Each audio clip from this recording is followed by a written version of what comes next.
Hey everyone, and welcome to Developer Tea. My name is Jonathan Cottrell, and in today's episode, I'm going to be answering some commonly asked questions for early stage developer careers.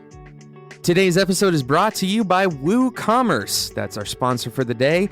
WooCommerce is customizable e-commerce built on top of WordPress. We will talk more about what WooCommerce has to offer to Developer Tea listeners later on in today's episode. But first, I want to jump straight into these two questions that I see all the time. You know, I go on various forums. Reddit is a pretty popular one. On Twitter, coming into my inbox from people that I know, tons of places that these questions are coming from. And these are two questions that I hear pretty much every single week from developers who are starting out early in their careers, whether it's an internship or a first job. These are two questions that I hear, and I want to address them because I think it's incredibly important for early stage developers to know the answers to these questions, how they should act in these situations. Now, these aren't the questions that you may be expecting. You might be expecting, the question about what language should I learn. We aren't going to cover that today. We also aren't going to cover, what should I build? We've talked about some of those things in the past. We will talk about those things again in the future. But today we're talking about two totally different things, even though those are also really common questions from early developers. Early career stage is what we're talking about here, early career stage developers. So I want to jump straight into this first question, and that is, my manager is doing something that I don't like. That's the basis for this question. My manager is doing something that rubs me the wrong way. So an example of this, I saw recently, someone asked this question. My manager is a conspiracy theorist, and they're talking about these conspiracy theories all the time at work around me. And the one time I spoke up, my manager didn't like that all that much. They said that I must like to lecture people. There are many versions of this same question. My manager is doing something that I don't like.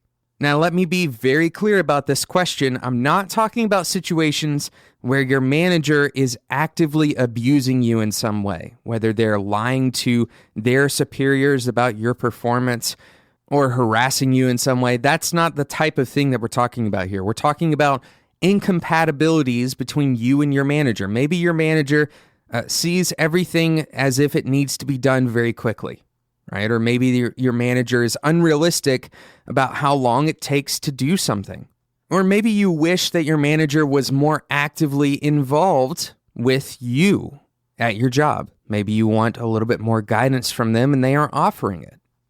Hopefully, I have hit on something that you have experienced in your career. And if you're an experienced developer who's been in the job market for quite a while, if you've been hired by many different managers, if you worked under a lot of different people, then you know that this isn't the last time that these early career developers are going to experience something that rubs them the wrong way. So the question is, how do you deal with it, right? How do you deal with it? What should I do? And I have two simple answers to this specific question, and then we'll go to the next question after a quick sponsor break. The first answer for a manager who's doing something that rubs you in a slightly wrong way is to understand that everybody is different. I know that sounds like a cookie cutter answer, but everybody is different. And therefore, this is the important part, everybody has different motivations. In other words, people don't often do something for absolutely no reason. There's often a reason driving what a person chooses to do with their time, with their energy. So if you can understand the reason your manager is doing something that you don't like, then maybe you can start to understand how to either, number one, shift their behavior in some way, or even better, number two, grow your empathy for that person. In the case of a conspiracy theorist, for example, you might be able to dissect that situation and understand that that person is maybe fearful, or maybe they actually do have some insights that you haven't really thought about. maybe they can open your mind up a little bit. Now, I am not a conspiracy theorist, so hopefully you aren't getting that from this episode, but the idea here is to not necessarily look at your manager as just someone who plays a role in your life, but to understand that you are also a person playing a role in their life. Sometimes the best thing that you can do is listen quietly. I recently heard a fantastic quote that was attributed to Plato. He said, "The wise man speaks when he has something to say. The fool speaks because he has to say something." So it is very often the wise decision to simply say nothing. So that's the first part of the answer. Everyone is different, and therefore everyone has different motivations. The second part of the answer to the question, how do I deal with people who are rubbing me the wrong way, particularly if it's my boss, is to remember that everyone has something that others disagree with. Every person you meet, there is something that you believe that they do not believe. But respect and relationships are not built on top of the concept that we align on every single belief. They're not built on top of the idea that you are going to act in a way that I like every single day, every moment of every day. Great relationships are built on top of the fact that I respect you, even though you are different than me. I respect particular things about you, and I know that I can learn from you, even though I may not agree with everything you have to say. Now, this may sound elementary, but this is a huge, huge concept that becomes difficult, practically speaking, to apply on a day-to-day basis because the feelings of annoyance and the feelings of frustration and incompatibility, those feelings are difficult to see past. But your responsibility as a great developer, no matter what stage of your career, is to learn to respect people even in your differences. And remember that humility is key. You always have something to learn. If you disagree with someone else, it is quite possible that you are the one that's wrong. So in the case that your manager is bothering you, remember all of these things. Remember that you still have so much to learn, regardless of what stage of your career you're in, but especially early in your career, you have so much that you can learn both from your manager and from the situation, from the difficulty of the situation. I said in a previous episode recently that every time you come up to an obstacle, that is an opportunity to learn. This is another opportunity because this is an obstacle in the way that you think, in the way that your day is going. When you deal with someone who bothers you, who frustrates you, who rubs you the wrong way, that is an opportunity for you to learn. We're going to take a quick sponsor break, and then we're going to come back and talk about the second question for early career developers. Today's episode is sponsored by WooCommerce. WooCommerce.com. WooCommerce is customizable e-commerce built on WordPress. They launched in 2011 and then they were acquired by Automattic last year. And it's developed and supported by a fully distributed and global team. They power over 30% of all online stores. That's a huge number of online stores. It is the world's most popular e-commerce platform. It's built on top of WordPress and it's open source, fully customizable, and it's unlike any out-of-the-box solutions because you can build a unique store to suit your specific business needs. There's no limits. That's the idea behind open source. WooCommerce supports selling pretty much anything you can imagine: physical products, digital downloads, subscriptions, memberships, service and accommodation bookings. It even does ticketing. And it integrates with major payment gateways and e-commerce service providers like PayPal, Stripe, the Postal Service, United States Postal Service, and Royal Mail, as well as hundreds of local services. It's free to set up with no monthly fees, and there is a guided install for setup. With WooCommerce, you own your data forever. Now, if you use the code DeveloperT at checkout, you get 25% off on WooCommerce.com. That's the code DeveloperT, no spaces. Head over to WooCommerce.com, And of course, that link and that special code can be found in the show notes at spec.fm. Thank you so much for sponsoring the show, WooCommerce. In today's episode, we're talking about questions that I've received many times from early career developers. These questions come in different specific formats, but they follow the same general cadence. The first one was, my manager is doing something that I don't like. I don't get along with my manager for some reason. And of course, we clarified that that doesn't include situations where your manager is being abusive to you or otherwise harassing you. Question number 2 is kind of a tricky one. The question goes like this: the work that I'm doing in my job or the work that I'm doing in my internship isn't what I thought I would be doing. Or even better, the work that I'm doing in my job or in my internship isn't the kind of work that I want to be doing. Now, this question comes along all the time, especially from interns, because you expect to do one thing going into an internship and you end up doing something different. Maybe you expect to be doing full stack development, but then when you get into your internship, you start doing, front-end bug fixes or only CSS. For me, when I went to my first internship, I thought I was going to be a designer. I had only created my first website, for example, to show off the design work I had done.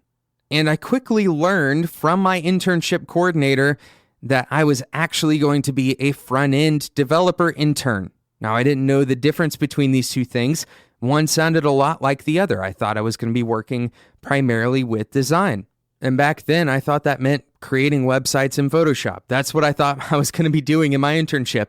And I couldn't have been more wrong. In fact, there were only a few instances where I did anything design related at all. And most of that was just cutting up PSDs.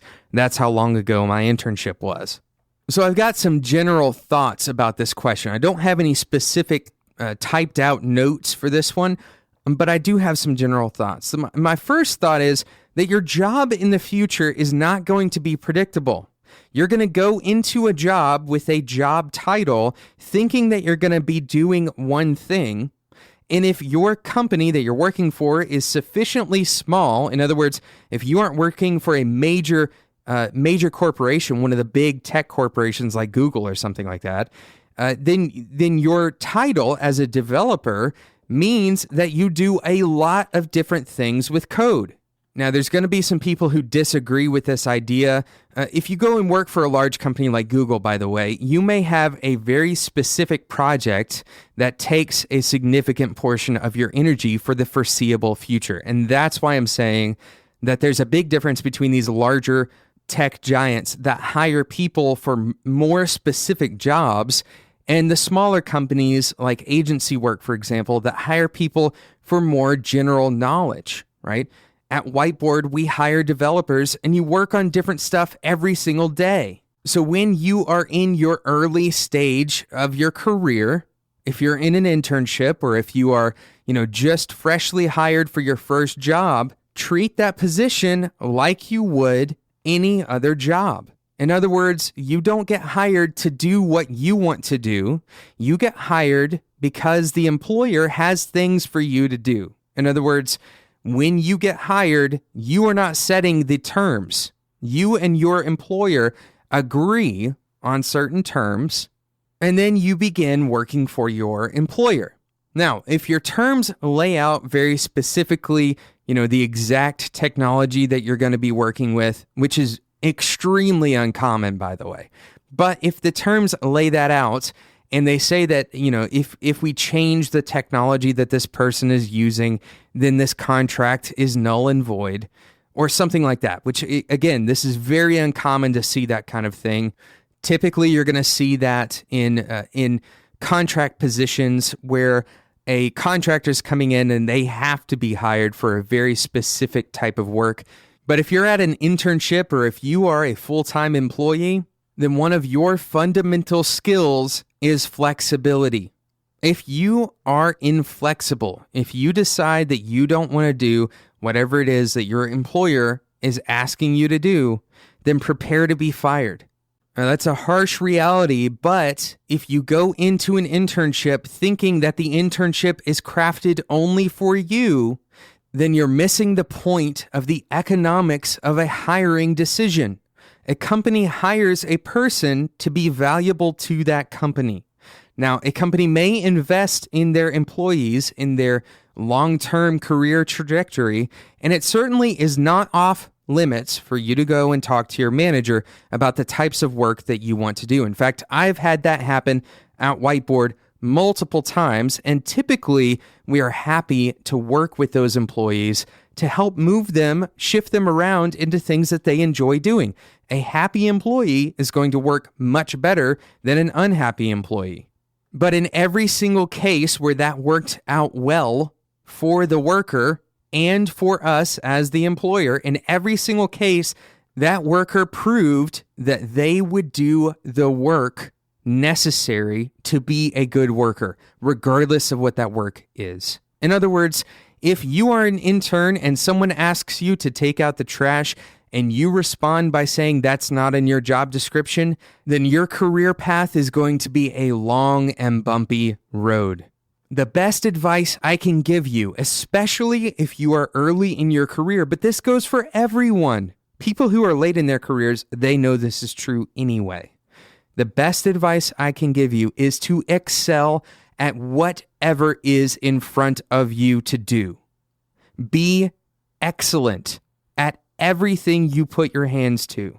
And if you think that you can't be excellent at taking the trash out, trust me, there are ways to fail at just about everything. The gap between good enough and excellent is relatively small. It doesn't take a lot to become excellent. It takes effort. It takes attention to detail. It takes caring and actually investing in what you are doing. If you aren't doing those things, then once again, your career path is not going to be as happy of a road as it could be. So if you feel like you're doing something that is outside of your normal job description, outside of what you thought you were going to be doing, that is a legitimate concern. I don't want to downplay the concern because there are things that you should be aware of when you're going into a job. Did they lie to you? Did they try to tell you that you were going to be able to do something that now they're just pulling the rug out from under your feet? Or are they actually shifting because of a business reason? And you need to talk to your manager about that. Say, hey, I know that I was intended to do this kind of work. I am happy to do this other kind of work that you're asking me to do if that is the best use of my resources and my time for the company. The relational equity that you will build by simply saying those kinds of words to your manager, the relational equity will be far more valuable than any experience you could gain in a couple of months' worth of time. I hope that this episode has been inspiring, and I hope that I've answered some questions, maybe some concerns for those of you who are in this stage of your career.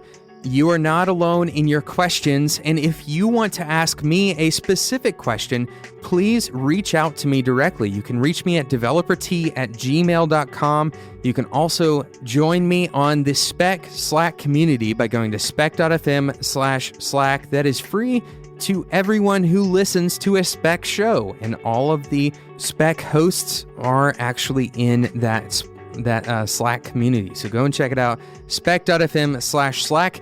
Thank you again to today's sponsor, WooCommerce. To get 25% off the world's most popular e-commerce platform, go to woocommerce.com today and use the code DeveloperT at checkout. WooCommerce is e-commerce built on top of WordPress. So go and check it out, WooCommerce. Of course, that link and all other relevant links from today's episode can be found in the show notes at spec.fm. Thanks so much for listening to today's episode of Developer Tea, and until next time, enjoy your tea.